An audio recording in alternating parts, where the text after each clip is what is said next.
What's good, everyone, and welcome back to another reaction video. Today we're reacting to Film Theory. I wish I liked the ending of the Amazing Digital Circus. I'm guessing this is his final theory involving the Amazing Digital Circus overall, I guess. I don't know. I'm just guessing at this point when it comes down to it, but yeah. Other than that, not much else to really say. This may be the final theory. I don't know what it's going to be talking about. Maybe about a sequel. Maybe it's about a prequel. Maybe it's about the series as a whole. Or maybe it's going to talk. Maybe he's going to talk about. It's really hard to theorize about something like this. I don't know. I'm going to be honest with you. I don't know. So, yeah. Let's get right on into this, shall we? So anyway, I hope you all enjoy this video. Like, comment, and subscribe. Hit the notification button to be notified immediately when the video comes out. And yeah, with this all said, let's get around to this video, shall we? Okay. The Amazing Digital Circus is a show of two extremes. It has an incredible world that we don't spend much time exploring. It has brilliant characters, half of which I wish we had more time to spend with. It's saying something profound about living a satisfying yet uneventful life, but sets it all up in an unsatisfying way with little payoff for its mysteries. And yet, I still love it. I think all of us still love it. And sometimes, the people who love something can be its harshest critics. Hello, Internet! Welcome to Film Theory. My name is Lee, and don't adjust your TV sets. Yes, I am once again here in the flesh in another one of these longer face-to-face conversations. I've really enjoyed this format, and I want to do more of them. You'll see that later in the year. But today, we're here to talk about the Amazing Digital Circus. Just not like we have before. See, I have thoughts, a lot of them. I actually come from a film analysis, video essay, and documentary background, and I like stretching those academic muscles for the same reason that I love theorizing. It helps you look at the world in a new way, to learn about it, using the lens of film and television to start really healthy discussions and conversations. And since I've wanted to start experimenting and expanding what we're doing here on the channel, that felt like a really natural extension. So today, now that we have the entire season of the Amazing Digital Circus, I want to sit down and revisit the whole thing. I want to rewatch. Okay, so I got it right. This is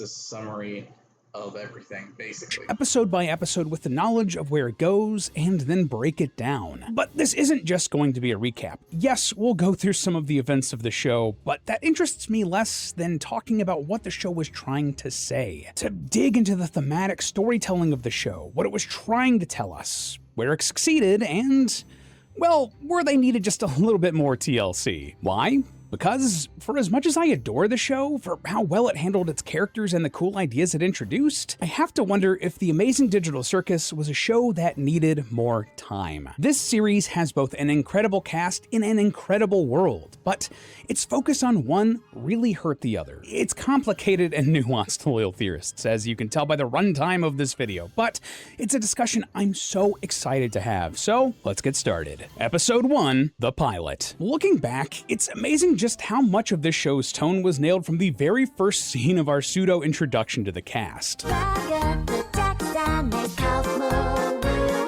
The ringleader, Kane, is happy-go-lucky about the circus and all the fun adventures that he sends the cast on. But right underneath the surface of this bright, colorful cartoon is a darker reality that none of these characters can escape. And some characters, like Kaufmo, don't make it out of that darker reality. Also, just want to point out that when you put episode 1 and episode 9 side by side, especially this intro sequence that was recreated in the finale, you can tell just how much they upped the quality. Like, the animation was always really solid, but their lighting and texturing really took a step up. I have to assume that was because they were given more resources after the success of the show, which, you know, expected, but just something to point out with this very obvious comparison shot in the... Yeah, that tends to be a thing when things actually go well. You get access to more resources, you improve more of your technique, and so on and so forth. That's usually how it goes when it comes to development and all that, when it comes to later parts and such. 2 episodes. Anyway, we meet our lovable cast that we all recognize at this point. There's Gangle and Zubul and Kinger too, Ragatha, Jax, and a brand new Jester character that we come to know as Pomni. The setup is one we've talked about ad nauseum. The circus is controlled by the ringmaster Kane and his companion Bubble, as he basically tortures the cast by forcing them to go on adventures. But we also get our first little hints of some of the larger plot threads right here in the intro. Like, basically the first thing that Pomni does when she spawns in is see an exit door. We learn much later in the series that there isn't an exit from the circus. These characters are all digital and can't leave. But that also gives them the ability to alter this reality or conjure items. Pomni later uses this to great effect, conjuring this exit door at will to get into the digital space behind it. Also, just now realizing that she might have conjured this whole office area too. It's a little unclear if that was her or Kane. Anyway, the reason that I'm bringing this up here, well, like I said, the first thing we see Pomni do is rush to an exit door that disappears. The first thing we see her do is conjure something. If you compare that to when we see like Ragatha or Jax first pop into the circus, they're kind of just freaked out and confused. So when you think about it, Pomni is a very powerful character here, whether she understands that power or not. And that's why she becomes the catalyst for change throughout the entire rest of the show. Everyone she interacts with on an emotional level, both in the cast and NPCs and AI like Kane and Gummigoo, go through a significant evolution, even if Pomni remains kind of stagnant as a result. But that also leads us to something interesting about Kane. See, with Pomni now in the circus and a fish out of water, he gives her a tour, also conveniently setting up the big pieces of knowledge that we'll need as audience members. He shows her the circus. There's the lake where they're gonna have the beach episode, and my favorite iconic digital circus character, crappy-looking orange talking fish. The carnival, which we never actually visit. Thinking about it, now I'm thinking that fish is a bit creepy. It's interesting that it would be pointed out at all if that were the case, but anyway. And the Void, the area outside of the circus. Again, I have a lot of thoughts on that, but we'll get back to it. More importantly, though, Pomni once again sees the exit door, and this interaction happens. Wait, what's that? Was that an exit door I saw out there?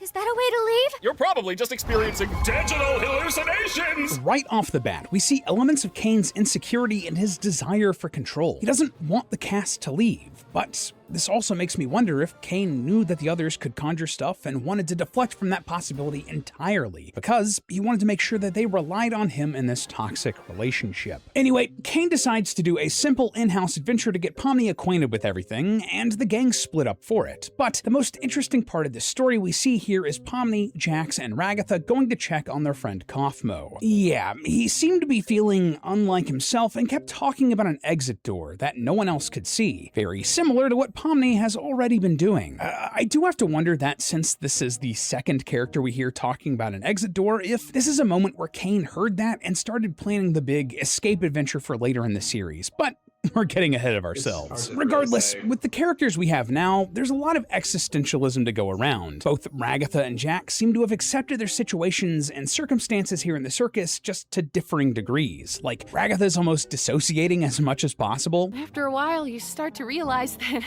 you really can't leave, and constantly chasing an unattainable goal will start driving you a bit crazy. And eventually you get to asking what the point of anything is, and you completely lose sight of who you are and why you're even alive, and when you reach your breaking point, something really terrible can happen. While Jax is all about embracing the circus as a way to avoid reality. That becomes a lot clearer later on, but it's represented here through Jax's ownership of a key to Kaufmo's room. He says he has keys to everyone's room, and I firmly believe that this is another case where the characters are conjuring what they want for the circus and not even realizing it. And it's kind of interesting that the two characters we've seen do this so far, Jax and Pomni, have very different relationships with reality and the circus, huh? Unfortunately, this is also where the show gives us our first real look at what happens when someone rejects the circus. Inside Kaufmo's rooms, the walls are covered with scrawlings of a madman and disturbed paintings, while Kaufmo himself has abstracted. He's become a large monster with eyes all over his body, described by Gooseworks as having lost everything about himself. Kaufmo is not the first person to abstract, and sadly, won't be the last. This is a representation of the circused version of death, and has been read by many, myself included, as someone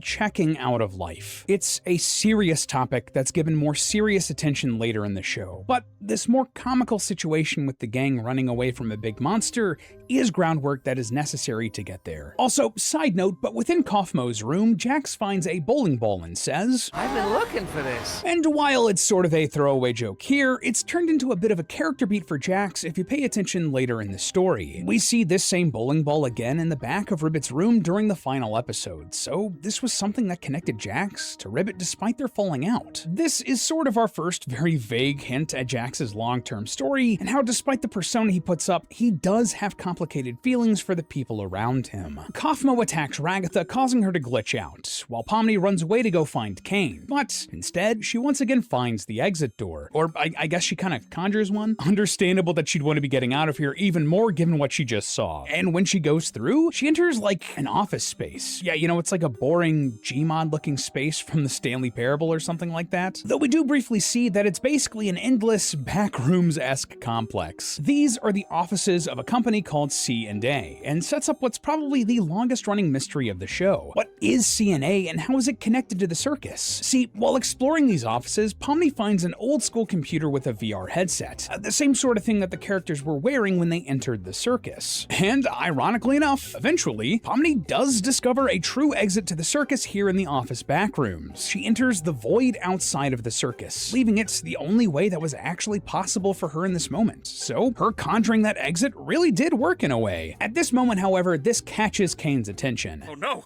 Someone's venturing out into the void! He'll get totally spoiled! Which, in my opinion, also sets up a bit of a mystery around the void. Like, what do you mean they'll get spoiled? What's out there? What will the characters find? Will that be important? As you can tell from my rhetorical questions, well, I'm a bit disappointed by the answers to them, but no spoilers until we get to that part of the show. Anyway, Kane returns Pomni to the circus and deals with the abstracted Kaufmo, putting him in the cellar with the other characters who have already abstracted. The rest of the cast then share a meal, and this new reality sets in for Pomni, and, well, she's not handling it very well. All before we zoom out of the circus and see the real world, with the headset used to scan the brains of these characters and get them into the circus. Okay, so obviously, this is an amazing pilot episode for a show. These characters were likable, the writing was fresh and clever, the aesthetic was bold. It was a really unique take, and it actually makes you think that there is a way out. It's just going to be a lot of work. But, yeah, it leaves so much mystery, so much guessing, that for someone that likes to theorize how something would go, it's and unique, really the music good. catchy, and most of all, there was potential. There were endless places this story could go, and the Amazing Digital Circus had a great hook and a fantastic series of mysteries filling out this world. I'm just saying, there was a reason this show caught on and became the phenomenon it did, which is a double-edged sword in retrospect, because the Amazing Digital Circus seems far more concerned with its characters than its world. Normally, I'd argue that that's a valiant thing. That's the best way to write your story. But when it comes at the cost of the cool world you set up, it's tough, man. And I don't think that's better exemplified than with Episode 2, Candy Carrier Chaos. Following up a pilot with nearly 500 million views on YouTube is not an easy task, and I do not envy Glitch and Gooseworks for having to do it. But for the most part, I think they did a fantastic job. This episode starts with Pomni having a nightmare before she's woken up and thrown into a brand new adventure. Kane says that he wants to test out a new AI for his NPCs. It should be 57 times more immersive! So the cast enter this Candyland ripoff where they're sent by the princess to defeat the bandits that have stolen their most valuable resource, maple syrup. How? Well, with Mad Max-esque 18-wheeler battle rigs, of course. What time period is this supposed to be again? Also, I realized this in rewatching the series for this video, but Gangle is made to drive the 18-wheeler here, and that must have been wildly uncomfortable for her, given that we later learned that she was badly injured in a traffic collision, likely caused by a large truck like this. And that's just brutal. Anyway, the situation here in the Candy Kingdom isn't so black and white. The bandits, a group of candy crocodiles led by the best character in the show, Gummy Goo, have only stolen the syrup to help their own village.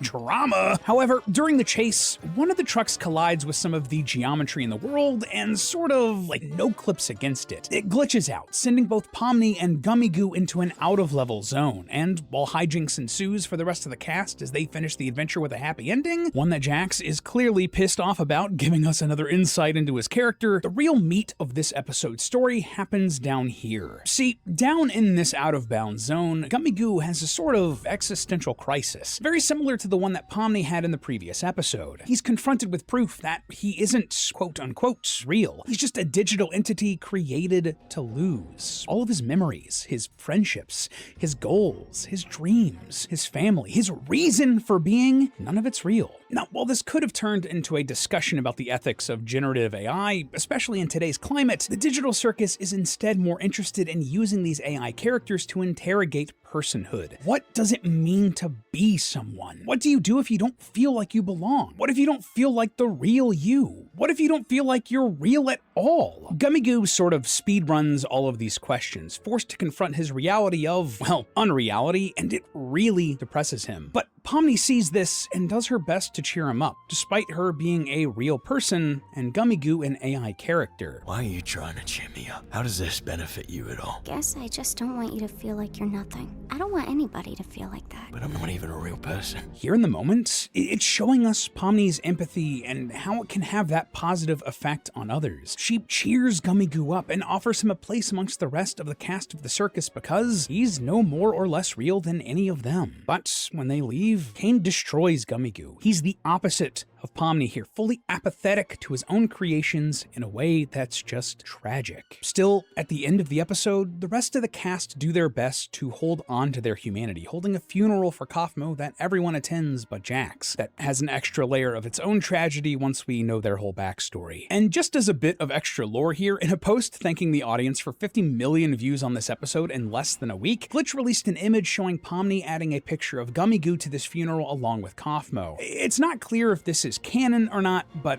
I think the idea more or less is. Now that we've gotten a picture of the series as a whole, this episode was doing a lot of things. It was setting up the idea that it's okay if your life doesn't have a real purpose. You can find and make one yourself, and that purpose doesn't need to be something huge or grand. It doesn't need to be stealing from a selfish kingdom to get a life-saving resource for your village and your mother. It can just be spending time with the people you love. It also sets up Pomni as someone that can be a real catalyst for change within other characters. She can be someone that folks talk to when they're suffering and down, and through her support, they can grow. They can find that new purpose, and likewise, for Pomni, she can build herself her own support system through those relationships she creates. That's excellent character work and really exemplifies where the Digital Circus shines brightest. But this is also where I think the biggest drawbacks come into play. Yeah, this scene between Gummy Goo and Pomni is like a perfect encapsulation of this show for me. There were plenty of ways they could have explored the idea of living a fulfilling but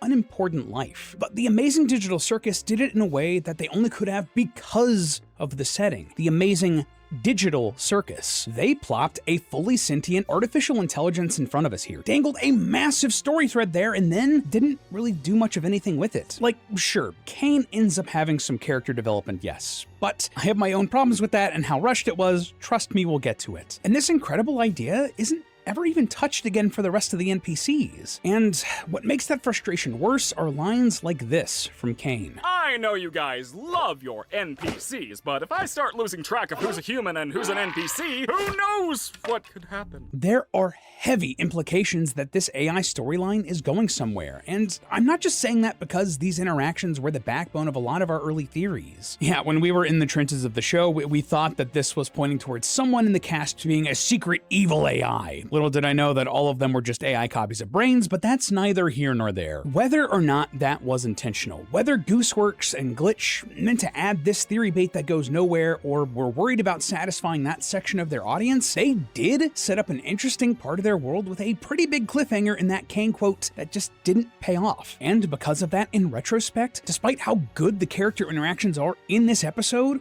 ultimately, they're unsatisfying. That being said, the characters do continue to be a highlight for the show, which we see even more of in Episode 3, The Mystery of Mildenhall Manor. This is, in my opinion, probably one of the top 3 best episodes of the show, if not my favorite overall. This one starts out pretty straightforward. The group are holding their breath to see how their digital bodies will react to it. Pomni changes color, Ragatha's hair sticks up, Gangle's mask spins, and Zubal's limbs straighten out. Jax refuses to show what happens to him, which Gooseworks later explained on Tumblr was because he didn't want to be made fun of in the same way that he was making fun of others. That's an interesting character detail that will come back, I'm sure. Anyway, Kane comes in with the new adventure for the day, a horror-themed event tailored to what he thinks Zubal would like. The fact that they don't really kind of goes to show Kane's continued lack of empathy and understanding for these characters, which is further driven home in the B-plot all about therapy, where Zubal says, "It's me, remember? I don't like myself. I hate this body. I hate all these stupid removable pieces. I just want to find something that feels good." We've talked about this a lot. It is actually really interesting to see all this, because despite everything being, despite it being a show, it actually really hits at some core details and points that some people actually usually have to deal with, and it's really cool that they tackle these types of problems in a, well, in a cartoonish show kind of way, in a very serious manner. Lot in our theories over the years, but we later learned that the bodies that the cast have were created by a program that Kane made directly reflecting what he thinks is appropriate for their mind files, a total misunderstanding of how the human brain works. The rest of the gang go on the adventure, finding themselves in a Resident Evil-styled manor that is definitely haunted. The group splits up, with Ragatha, Jax, and Gangle staying up in the upper floors designed for a family-friendly adventure, while Kinger and Pomni fall into the darker adventure. Hijinks ensue. The Pomni and Kinger half of this adventure and storyline are where I think the aspects of this show, both its world and its characters, are really in sync and create an incredible story. Pomni, the newest member of the cast, is scared and stressed not only about the adventure, but also just the new circumstances that have been thrown at them by the circus as a whole. Kinger, on the other hand, is the castmate who's been there the longest, and has been through the ringer, and lost his mind just a little bit because of it. But he isn't thrown for a loop by this, and is able to provide the support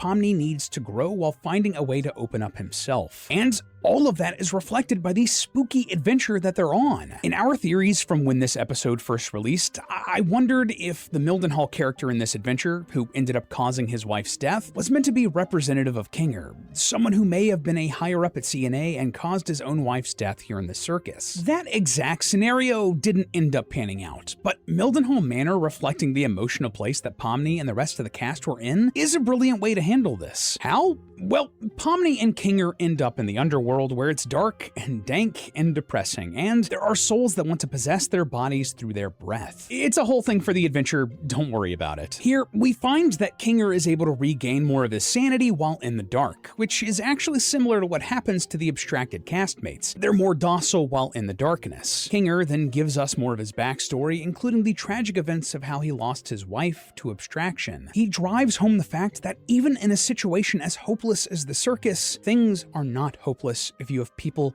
who care about you, if you cherish the people around you because you don't know when they'll be gone. And if you do that, both of you will become stronger as a result. This is sadly directly reflected in the final episodes with a certain character's loss, but we'll get there. And with that, the two hold hands in their breath, walking out of the underworld as Kinger starts to glow. That's what happens to him when he holds his breath, and he becomes both a literal and symbolic light in the darkness for Pomni. And though there is some theory bait here, I knew it would end up like this! He just wants me to suffer. like, how did you know, Pomni? Who is he? Do you mean Kane? Do you mean someone else in real life? Because that's never addressed and it's kind of uncomfortable. But in all seriousness, despite that theory bait, this episode handles its themes in an enclosed way without leaving major story threads that just go nowhere. Overall, it's just an excellent episode. And a pretty dramatic tone shift going into Episode 4, Fast Food Masquerade. Similar to how Episode 3 spent time exploring Kinger, his backstory, and his psyche, Episode 4 does the same thing with Gangle. Here, Zubul gives Gangle a plastic mask that they found, which hopefully won't break as easily as her normal masks. However, as we've seen throughout the rest of the show, these masks seem to have a profound effect on how Gangle is feeling, happy or sad, and this new mask is almost like Gangle entering a state of mania. Anyway, the gang convinces Kane to give them an adventure based on something in their suggestion box, leading to an honest, hard day's work at Spudsy's restaurant chain. Yep, it's a day shift at a fast food restaurant, and Gangle is made shift manager for the day, which also happened to be her job in real life at one point. We actually see a lot of her backstory in this episode through the shift training video talking about her dreams to be an artist. Now, I know what you're thinking. I don't want a career in fast food. I want to be a comic artist and eventually launch my own manga-inspired webcomic. And it's cool to have dreams, but you also need to remember that they're completely unrealistic, and you need to stop trying. And later, we also see Gangle get hit by a large truck, another reference to the terrible accident her human self was involved in before the circus. By the end of the episode, Gangle's gone through a bit of a crisis and briefly opens up to Pomni, who asks if she has anyone she can talk to. Gangle leaves the mania mask behind, and Zubul helps cheer her up, cue the shipping between those two particular characters. The rest of the episode gives us some insight into Ragatha and her complicated, well, negative relationship with her mother, and it also reuses some NPCs from previous adventures in the restaurant, most notably Gummy Goo, though Pomni is devastated to learn that it isn't really the same Gummy Goo. Oh, and also just want to say, but this episode features a shout out to this channel, which is just wild to see. Yeah, in Kane's fake office for this episode, you can see a book in the background reading MatPat Theory. It's just incredibly cool to see. Everyone at Glitch is rad. Thank you for the shout out. But yeah, overall, this was another solid That's actually kind of cool. They actually did that? Dang. That was nice of them. Contained episode where it felt like the digital circus was really hitting its stride before we hit the midpoint of the series with Episode 5, Untitled. This is another character-focused episode, but this one gives us a peek into the inner workings of basically everyone in the cast. For example, Zubul's continued refusal to go on adventures is really nagging at Kane, who briefly crashes out. Oh, Zubul, you mismatched cash piano, I'll tear you to pieces! Constructive criticism would be greatly appreciated. A sign of things to come for our lovable ringleader. Anyway, that wasn't just a bit. Kane does legit ask for feedback on the adventures, and Zubul recommends that Kane perhaps leave the Adventurelands open all the time, so people can pick what they want to do and when. But that leads Kane to say, are you hearing this, Bubble? The Toy Box character wants us to leave the other intelligent AIs to run for a prolonged period of time. Disgusting. Notice how he says other intelligent AIs there instead of something like the intelligent AIs? That might have just been our first real, concrete hint that the cast were AI brain scans of humans. Or this could have been referencing both Kane and Bubble, but either way, it's another instance of the series building on this AI plotline that doesn't really get a satisfying payoff. Believe me, we'll get there, I don't want to hash it out here. Regardless, Kane decides to go through a bunch of rapid-fire adventures from the suggestion box, including a hunting simulator, Pomni as president trying to defuse a bomb, a slice-of-life anime that's animated in 2D. This looks great, by the way, and just boded really well for Glitch's ability to do the Knights of Guinevere. There's a black and Again, if anyone wants me to see some other works that belong to Glitch, go ahead and ask. I don't mind. Be pretty interesting in all honesty. But I'm only gonna do it if you're all cool with it, okay? white bar noir scene where Zubul's the bartender, foreshadowing their human opening up a bar IRL, a softball adventure where everyone has an evil clone except Gangle, and also Jax's evil clone is actually kind of nice. That's pretty funny, I'm not gonna lie. Then there's a stargazing adventure where the characters get to just take a break and look up at the night sky, and it's a genuinely beautiful moment. Though this might have some darker origins. See, in the finale of the show, we see Jax and Ribbit looking up at lights made by a glowing star lamp in Ribbit's room. I think that this implies that this adventure was either a suggestion left behind by Ribbit before she abstracted, or by Jax wanting to recapture that feeling. This episode gives us a much-needed break, while also really building up the characters, their relationships, and their backstories. But most importantly, it really sows the seeds of doubt within Kane. The cast seem really happy with the adventures that they suggested, and not the ones that Kane made. So he interrupts the whole thing with a chaotic and comedic intermission, where we see Jax stop at Ribbit's door. Man, in retrospect, they were really laying on the foreshadowing pretty thick with that pair, weren't they? Anyway, this episode ends with a bit of a tease of things to come, as a mannequin stares out at the cast. Menacingly. Yes, it's some theory bait there, but they did directly address that one later on, so we don't need to pull on that thread quite yet, since up next is Episode 6, They All Get Guns. Yeah, I can't deny, this one's a lot of fun. Also, probably my favorite thumbnail of the whole series. It's just good stuff. Here, Kane sees that the cast's trust in one another is starting to erode, and he decides to help rebuild it with some trust exercises. With guns! But of course, this immediately goes wrong when Jax just breaks that trust immediately.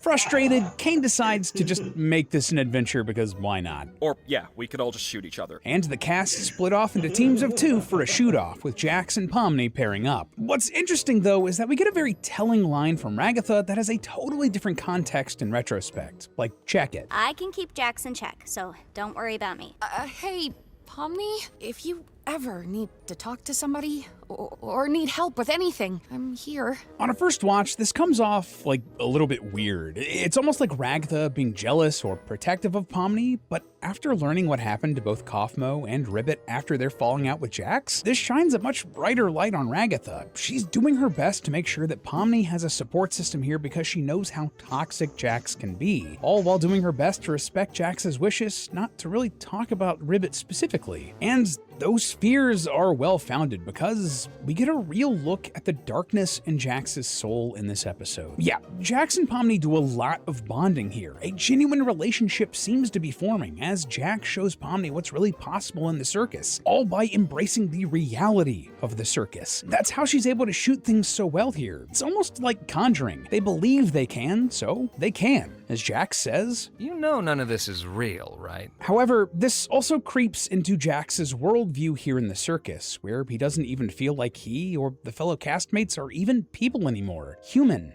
anymore. We're still people, though, right? I thought we were at first, but as time goes on, we just end up falling into our archetypes. And Jax's archetype in all of this? The villain? I add a key dynamic. I see how far I can push things. I screw with people, and I break the fourth wall. You wanna know why?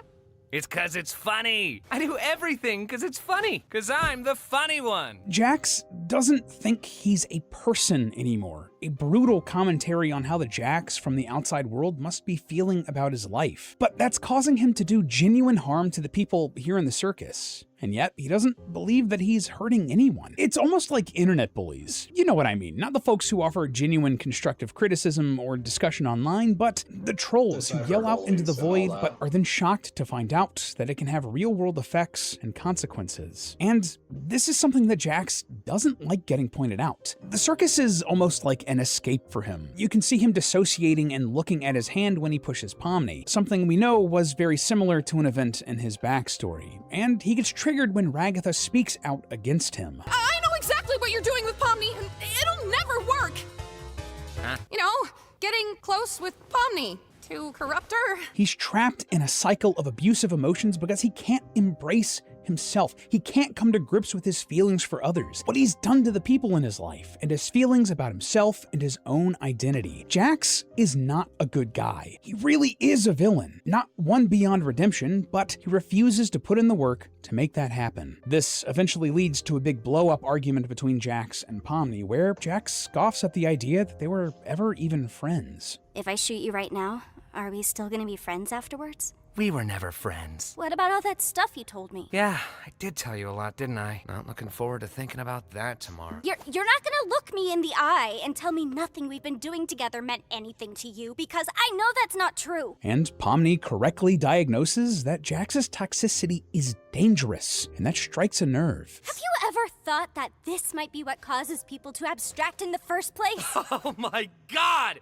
Are you seriously gonna blame me for something that everybody else did too? Except he did, in fact, cause them to abstract. And on the other side of that coin, we see great, positive relationships between the other cast. Gangle and Zubul are very supportive of one another, helping them accept who they are on the inside. How are you supposed to like the part of yourself that just makes you worse than everyone else? 'Cause it exists. It's a part of you that's real, and the only you that you should care about is the real you. Meanwhile, Kinger talks with Ragatha about how relationships are a two-way street, and you can't drive down it if one of the lanes is closed. The way I see it, relationships are two-sided, and sometimes it doesn't make sense to do all the heavy lifting when the other isn't in the mood. It's kind of funny. Again, in retrospect, the biggest plot threads that they did end up focusing on for the rest of the show were sort of solidified by this episode. Kane's insecurity and descent into madness, especially after he realizes that he's no one's favorite at the end, and Jax pushing away everyone close to him. How those two plots impact both the circus and everyone in it becomes central from here on out, though the episode couldn't help but drop a little bit more lore too. Yeah, conjuring becomes a huge part of this episode without us ever even realizing that's exactly what was happening. We already mentioned how Jax and Pomni, and the rest of the cast, to be honest, get really good with guns and end up being able to do impossible things, like Ragatha straight up stopping a gun cartoon style. But the big one, after Ragatha is injured before the adventure even starts, Kinger's able to conjure a butterfly that heals her. I remember going crazy about this because, I mean, what could it mean? But little did I know, we were just about to jump into the biggest anti-theory episode possible. Episode 7, the beach episode. Yeah, alright, this one's a doozy, and for a lot of reasons. First off, we actually see what it looks like as someone's on the brink of abstraction, at least in their own minds. Towards the beginning of the episode, as Jax lays in his room, alone with the memories of what he's done, he hallucinates an arm reaching out for him. He touches it, and he's sent into a sort of psychedelic hallucination full of the faces of himself, Ribbit, and Kaufmo. He sort of accepts this new state of being until there's a knock on his door. Jax shocks himself awake, and given his eyes, man, he was this close to abstracting. It's sad, really, but again, there's so much more to talk about here. Yeah, the main plot of this episode starts out with a bit of a conundrum. Apparently, Kane hasn't prepared an adventure for today, so he lets the cast do pretty much whatever they want to. They decide to go to the beach, where Pomni notices that mannequin who was looking at them earlier. Turns out, allegedly, this is a character named Abel, another human who got sucked into the circus and was overlooked thanks to his blank body, and he is a way out of the circus. There's a massive info dump where Abel explains that he was one of the original programmers of the Digital Circus employed by the company CNA. Kinger was one of his co-workers, and the higher-ups at CNA started hooking their employees up to stasis pods to analyze their brains. They may or may not have been planning a smaller, headset-shaped version of the device, explaining why all the others aren't CNA employees. Kane is an AI designed to keep the brain stimulated, and he's as much a prisoner as the rest of them, but he can never leave. He'll be left alone if the others do, and that would just devastate Kane. And they wouldn't want that, right? All he wants to do is to make them happy. Wait, what was I saying? Anyway, Jax is a bit hesitant and doubtful of the whole story, but the cast go on an adventure to attempt to escape, and they eventually make their way into Kane's office, where they discover a bunch of previous adventure worlds. One in particular causes Jax to sort of space out. This is where he and Ribbit argued and what eventually caused her abstraction. By the end, the group find the console hidden in the office, and when given the chance to leave the circus, Jax freaks out and rushes forward and presses the abort sequence. They're all going to stay here forever. Dun dun dun! Is what I would be saying if that were the case at all. Yeah, as we've discussed before in previous theories, everything that Abel said here, it was a lie. He was an NPC created by Kane, and this was all an adventure created because Kane thought that it's what the cast wanted. The potential to escape, even if there never was any. This devastates the cast, except for Jax, who can't stop laughing at the absurdity of it all, but Kane can't quite understand what the problem is. Everyone crashes out, and Kane abruptly leaves as the episode cuts to black. So, the beach episode gets really mixed emotions out of me. On the one hand, if the story that these artists wanted to tell didn't involve any sort of mystery box elements that the fan base latched onto to theorize about, that's absolutely valid. We talked about that ad nauseum in our later theories about the show. But at the same time, now that we know where the plot goes and how, well, unfulfilling we felt by the end, part of me wishes that things went differently. Partially because there's still theory bait in this episode that seems to be dedicated to debunking theories. Like, here, check this. A lot of the climax of this episode and the conflict between Kane and the cast has to be with how they can't trust him. In particular, despite Kane saying this in episode 1, "One of the few things I don't have control over are your minds," Jax rightfully wonders if Kane can completely manipulate their minds. I mean, he was able to turn Jax vegan for a little bit, and there was the subplot about the stupid sauce turning Ragatha stupid in the fast food episode. And in response, Kane admits, "I may have the ability to add temporary modifiers to make adventures more interesting, but that's it. If I did anything more, trust me, it would not end well." Which, in turn, triggers this memory from Kinger. Scratch, the first abstraction. This is heavily implying that a lot of the abstractions may have been the result of Kane's meddling. That's a really interesting story thread that they could pull on. Yeah, and let's even talk about all the theories that came from that little thing. Like, there was probably a lot more than even I know of. I can only think of the ones that came from film theory, but I do think there were more theories and more possibilities on what happened there. It was an interesting thing, especially when he actually admits it and when Kinger actually says about the first abstraction. I think I could say for everyone who were stunned and was going like, "Oh my god, this is finally a clue on what was happening." But do you know where that goes? Nowhere. We get a little bit more info about Scratch and how he helped create the circus because he had a tumor in his head, and that's it. Sure, Gooseworks explained on her Tumblr that Kane tried to fix Scratch's brain to make him happy, but this ended up causing Scratch to abstract. But we don't see any of that in the show itself, and instead what we get is vague references and confusing timelines. Just, I don't know, man. I wish I liked it more than I do. Gooseworks confirmed on Tumblr that episode 7 had the biggest rewrite of the series because she thought the original just wasn't very good. And I have to wonder if the changes made there had something to do with a lot of the unsatisfying story elements in both this episode and the finale. Like, a lot of this episode deals with ideas and theories developed by the fan community, us here at Film Theory included. It teases the idea of sleeper pods and a secret way to escape the circus, and that CNA is some shadowy organization, all before rug pulling that at the end and explaining that it was all just a fake adventure made up because it's what Kane thought the cast wanted. That's kind of meta in a sense, right? Like, that's what Gooseworks thought the fan base wanted, and we similarly got a rug pull, but that's neither here nor there. I've heard some other theorists in the fandom suggest that Abel was originally intended to be Scratch, which would explain the weird focus on him when we don't really get anything more about his character, ever. At all. And I actually really like that idea because it would have been much more narratively satisfying, but I'm less convinced that that was the original intention. Like, some form of Abel was always going to be in this episode since he's been showing up in the background for like the last few, but I'm just not sure that there's enough here to concretely say that Abel was going to be Scratch, either completely transformed or with his brain transferred into a new body or something like that. I assume Kinger does remember Scratch actually abstracting when he's in the dark, so yeah, man, I don't know, it's weird. Instead, what I think got rewritten was the theory stuff. Like, don't get me wrong, I don't think that everything about this episode's story was completely changed to address theorists, but I wouldn't be shocked if Gooseworks was surprised that the mystery box elements of the show and its world was what a lot of the fandom got attached to, and the original version of this episode wasn't really concerned with any of that. The bones of the story may have been the same, a fake adventure cooked up by Kane that reveals to this cast that there is no escape from the circus,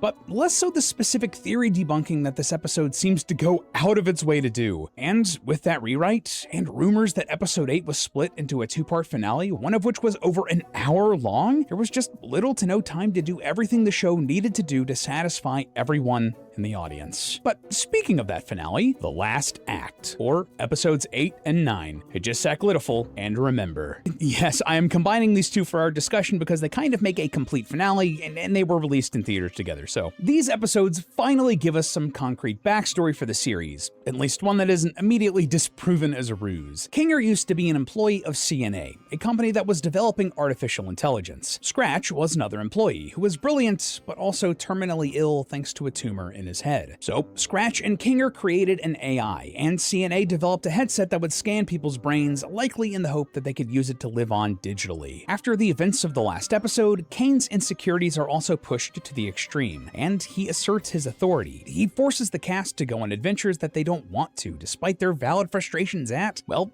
everything. And it gets to the point where things are pushed too far. The group resolves to intervene somehow to either stop or fix Kane and to make their situation livable. Using darkness to make Kinger temporarily sane, we're also told about the mechanics of conjuring, and this is just such a cool idea. For real, I love how this reframes so much of the previous series and the cartoon antics of the cast, and it also provides a mechanism for the cast to improve the circus. How? Well, Pomni was able to conjure that exit door to the fake backroom CNA headquarters, which had a computer. And with that computer, Kinger can use his own conjuration to change Kane's code. And also, again, what a nice moment here for Pomni. She's that consistent catalyst for change, and is the one powerful enough to actually get this computer for Kinger. It's a good touch. But, of course, the plan doesn't go, well, to plan. During the hacking, Kinger accidentally deletes Kane, apparently killing him and causing the circus to fall apart. And he also discovers a folder that has all of their brain scans in it. They have proof that they're not actually human anymore. They're AI copies of brain scans, and they can never, ever leave the circus. This, of course, causes a lot of distraught thoughts as everyone processes the information in their own way. Pomni and Kinger begin working to fix the circus, with Zubul, Gangle, and Ragatha eventually joining them. However, Jax sadly can't handle it and abstracts. It's kind of sudden and happens off-screen, which was done to reflect how abrupt and painful an actual death like this can be. Now, we went into depth about Jax's abstraction in our finale theory, and I don't really have a ton else to add to this Jax discussion at the moment because, on the whole, I think it was handled really well. This was a complicated end for a complicated character, and was probably the best written part of the episode because it was so character-driven. That's clearly what Gooseworks cared about the most about this particular story, especially for Jax. Jax was comfortable with the status quo that had been adopted in the circus because it meant that he didn't have to confront his past or his actions or his inner struggles with identity. We actually get a good quote pointing to this in episode 8. You know, things were just fine here until you and Zubul came along. He's talking to Pomni there, and this is interesting because of the two characters he's focusing on. Pomni, who clearly reminds him of his relationship with Ribbit and the mistakes he made there, and Zubul, someone who has accepted a non-traditional gender identity. It kind of points back to this interaction from the beach episode, too. Aren't you supposed to be miserable about your ability to choose your own body or something? Both Pomni and Zubul were also the castmates who were the most confrontational with Kane, challenging that status quo or refusing to engage with Kane and the adventures. Now, I do have some other thoughts on Jax's end that we'll talk about again someday, especially with what abstraction is and how potentially to avoid it. I mean, like, what would have happened if there weren't grenades in this hallway and Pomni kept the abstracted Jax in the dark? But that's a theory for another day. No, instead, we should talk about the rest of the episode, because after the cast reassemble the circus, Kane returns after being deleted, and this is where I run into a lot of trouble with the finale, because,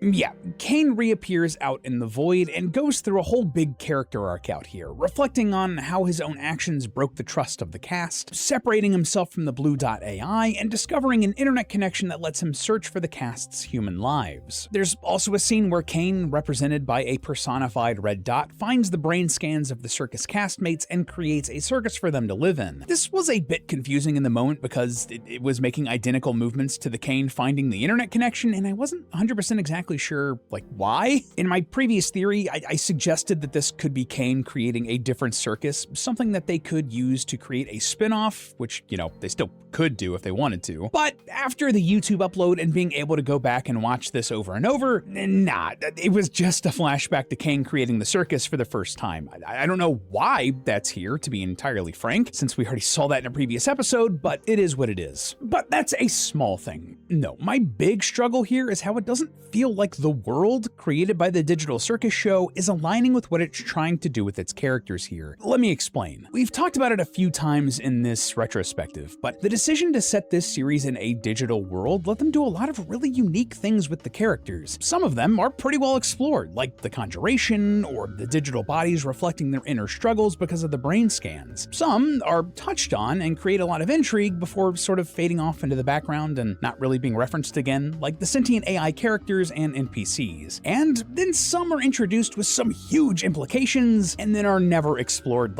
at all. For example, the Void. The Void was introduced in the very first episode of the show as sort of, a void. There was nothing out here, and it sure seemed like it was being set up to have some greater role in the future. I mean, something similar was done with the CNA office space that Pomni sees in that very same episode. Though at first in our theories, we thought that this was setting up some sort of connection with Pomni and the creation of the circus, it was actually sowing the seeds for Kane's backstory and putting the pieces in place to conjure a computer for Kinger. That was cool and really well done, but the Void is just kind of there. Why? What is it? What happens out there? Could someone survive out there? Is there anything else out there? Other little islands of creation like the circus? Or is it just an expanse of nothing forever and ever? Well, that can't be the case because we see Kinger find the end with the Wi-Fi door. It's just a big question that's raised and never really resolved, and that would be fine if it weren't so central to the climax of the ending of this story. This is gonna sound a little strange, but let's compare this to something similar like The Incredibles. There were lots of things I could have picked to compare here, but this one made sense to me because they're both animations that were character-driven, but those characters were deeply impacted by the worlds that were set up for them. We see how the legal system is changed by it, how a former hero would pine for the glory days, how vigilante justice is handled, how kids in school can use their powers but can't do stuff like track and field, how jealousy over those powers can lead a character down a darker path, how their costumes impact whether they live or die. All of that stuff is set up, a lot of it pretty much straight away in the prologue, and then pays off. We don't have a moment here where, say, a super is taken to court for saving someone's life when they wanted to die, and then that doesn't go anywhere. It becomes foundational for that story. And listen, I get it. That's not as clean of a comparison as I would have liked, but it was one of the better ones I could think of while trying to gather all of my thoughts about this show. Now, compare that to how the Digital Circus uses its world to impact its characters. Some of it is done beautifully, like the Conjuration, but in most other aspects, like the sentient NPCs or the Void, other than the fact that the characters are stuck here in the circus, you don't get much of anything about it in the show itself. But we do on Tumblr, which in and of itself is a problem. Yeah, if you didn't see this, after the finale on her Tumblr blog, Gooseworks was asked about how Kane reappeared here, and she said that she likes to think that when things get deleted, they get thrown out into the void. That's an understandable explanation. I mean, even in my theory on the finale, I wondered if the void was acting as some sort of giant recycling bin for the computer running the circus. My issue with that is that it isn't explained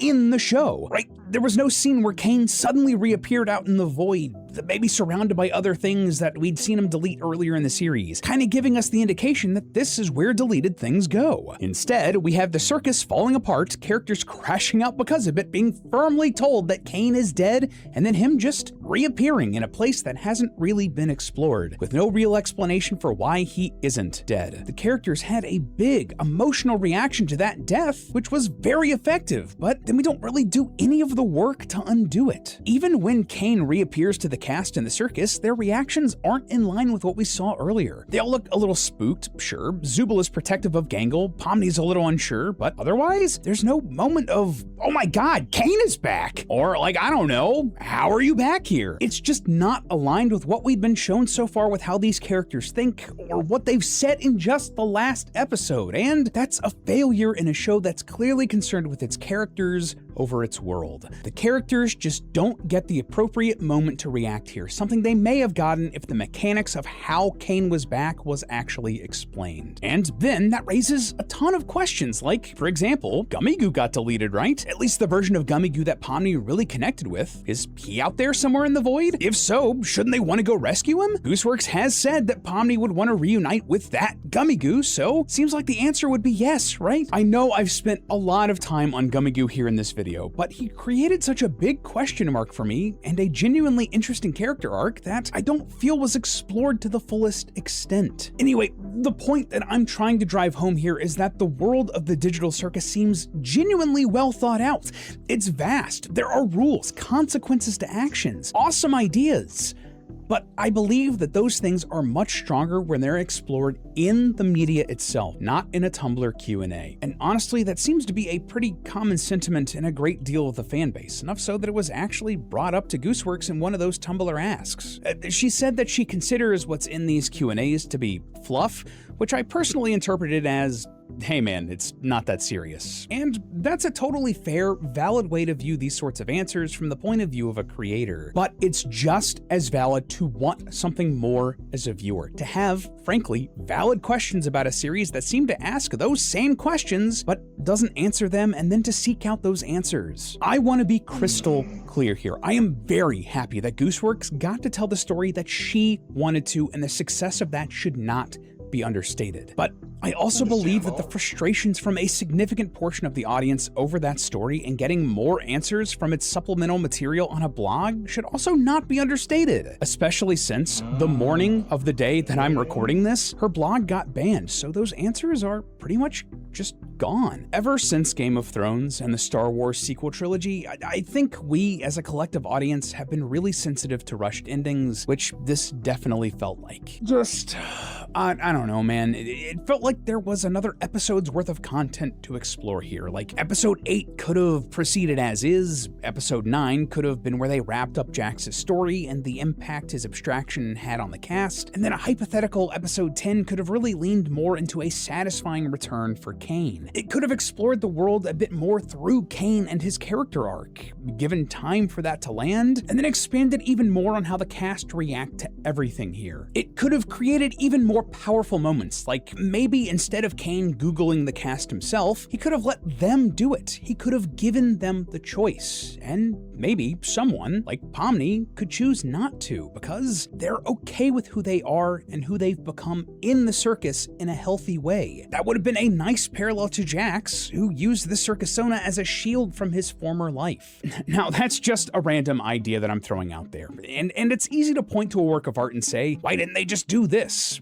We have the benefit of hindsight to look back at the series and think of ways that you could shift things around, since we didn't have to come up with the whole thing whole cloth. The Amazing Digital Circus is such an interesting dichotomy of a show, and I believe that it was a victim of its own success. That first episode ended up being such a viral phenomenon. It took Glitch Productions and turned them into a household name that was able to command shelf space in huge American outlet chains like Hot Topic, alongside the likes of Disney and One Piece and Spider-Man and My Chemical Romance. And I think that, because of that, Glitch's plans probably changed after that episode dropped. To be clear, I have no proof of that. I don't have any insider knowledge or an inside source or whatever. That's just my read on what I would do if I were in their shoes. Like, oh, hey, this first episode was a cultural touchstone. We have hyperfans talking online and theorists making videos on YouTube and cosplayers dressing up as our characters. We need to throw resources behind that, like, now. And I have to wonder if, in their very understandable hope to keep building that wild momentum with the Digital Circus, they maybe didn't take as much time as they should have building out this world, or maybe given Gooseworks the support she needed to do it herself. Of course, this situation isn't black and white. Gooseworks has gone on record saying that the show was completely written in like August of 2024, about a year after the pilot was released and almost 2 before the finale was released. And a lot of its ideas, like Jax abstracting in the end, were probably in that original pitch bible for the show. There's no reason not to take her word there, so I can't think that we can necessarily say that this was literally rushed, but things change. they can and sometimes should.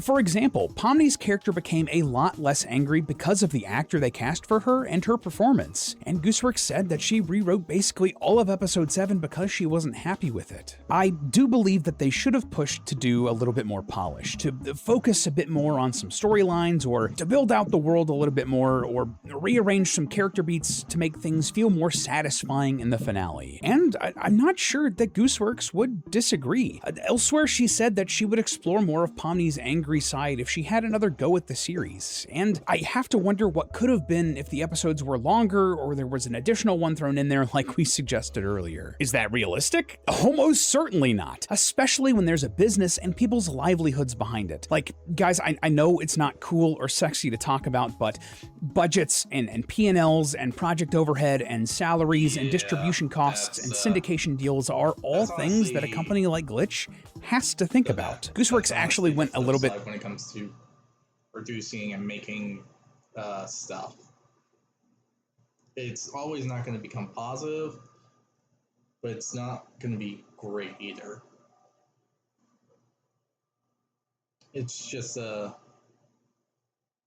actually, it's not going to be positive and great, but it can have its good moments. It's like a mixed bag. While the inner core could be a nightmare, the other not so bad, depending how things go, in all honesty. Into this on her Tumblr when asked about whether or not some characters deserved more time in the spotlight. She said, quote, "Writing and directing even just 9 episodes basically killed me. It's also a miracle I was allowed to make episode 9 as long as it was, because one thing a producer never ever wants to hear is, I'd like to make this longer. There will always be an incentive to cut things down over fleshing things out." Now, don't get me wrong, there's a very valid argument from the audience perspective that the Amazing Digital Circus was a huge success that probably deserved that additional time to breathe and to tell more of its story, and that it potentially could have even brought in more for Glitch. But all I'm saying, from the words of the creator itself, things are not so black and white. I guess what I'm trying to say here is that there are a lot of complicated emotions that people are feeling about this series. Like, if you loved it and really connected with the characters and loved this finale, that's awesome. I can see why, and I agree in a lot of ways. But if you felt that the finale was rushed and didn't do these characters you love or this interesting world justice, that's also valid. Both of those things can be true at once, and none of it takes away from the hard work, blood, sweat, and tears that Gooseworks and the team at Glitch put into this show. They should be proud of what they accomplished here. I have a firm belief that sometimes the harshest critics of something are the people who love it the most. The people who want it to be even better than what it is, to help push artists even further beyond what they thought they were capable of. And that's what I hope we've done here with the Digital Circus. By looking back at the whole series and seeing what worked, and what needed work. And these critiques I have don't have to stay critiques.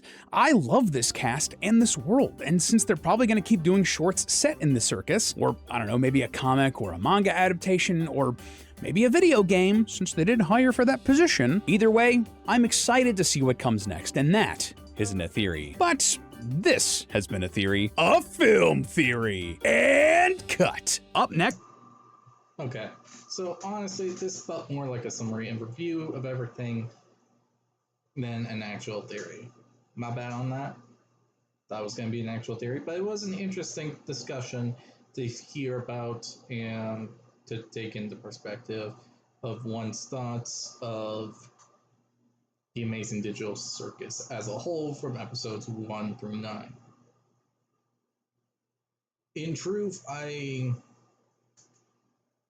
can say that there was a few parts that we wish all of us in general got a bit more of. More backstory involving the characters. More central focus for those that didn't really get that much of the spotlight. And yeah, what's in the void?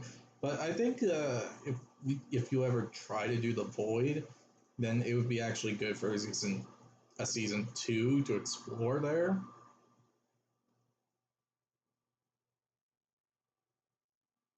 But other than that, not much else to really say.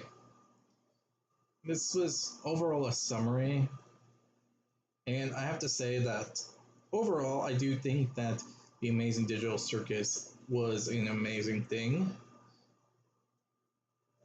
and amazing work. Though, having more interactions with AI and learning more about what some people did involving AI would have been, well, the AI creations that Kane made would have been interesting. Though, I can understand not wanting to derail from the main point of the story, and I can find that understandable. And along with the void, since honestly, I feel like if they did try to focus on the void out of nowhere during the 9 episodes, it would have been a little short-lived in all honesty.